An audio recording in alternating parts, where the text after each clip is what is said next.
Semua dosa itu Allah tunda hukumannya nanti di akhirat. Sehingga di dunia tidak tampak. Orang berbuat dosa dibiarkan sampai mati, nanti disiksa di akhirat.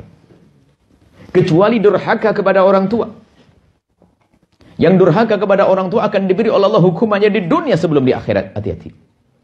Di dunia sebelum di akhirat. Tidak akan beruntung orang yang menjalani hidup dengan berurhaka kepada orang tua. Apakah pernikahan yang diambilnya, ataupun pekerjaan yang diambilnya, atau tempat tinggal yang dipilihnya. Tapi kalau dengan menyakiti orang tua, dia daftar sengsara.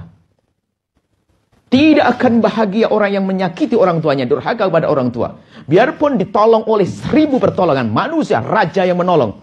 Tidak akan bisa. Kenapa? Melanggar Allah. Akan dihukum kalau seandainya seorang laki-laki durhaka kepada orang tuanya, akan usahanya akan diruntuhkan oleh Allah. Kalau ternyata usahanya tetap berjaya, akan dikirim oleh Allah istri yang jahat. Ternyata istrinya baik, akan dikirim anak yang lebih jahat daripada dia.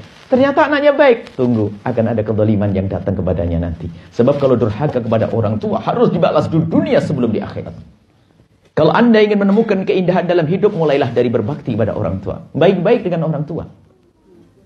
Mencintai orang tua, bagaimana hati kita dengan orang tua kita. Orang tua adalah orang tua, lihat. Yang setiap saat memikirkan keadaan kita. Ibunda kita, ayahanda kita. Maka siapapun yang menjalani hidup dengan menyakiti orang tua, tidak peduli kepada orang tua, dia daftar sengsara. Biarpun katanya suaminya adalah orang kaya raya yang pelembut hati, tidak akan bahagia. Maka ini adalah bentuk kasih yang sayang diajarkan Nabi.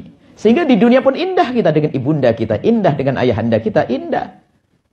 Durhaka kepada orang tua, oh mengerikan. Sampai dikatakan ini termasuk dosa besar, seperti setelah dosa kepada Allah Subhanahu wa taala dalam kurang pengabdian kepada Allah. Wa qadara rabbuka alla ta'budu illa iyyahu. Beribadah dulu kepada Allah, baru kedua adalah durhaka kepada orang tua. Cuman kadang tidak kita sadari.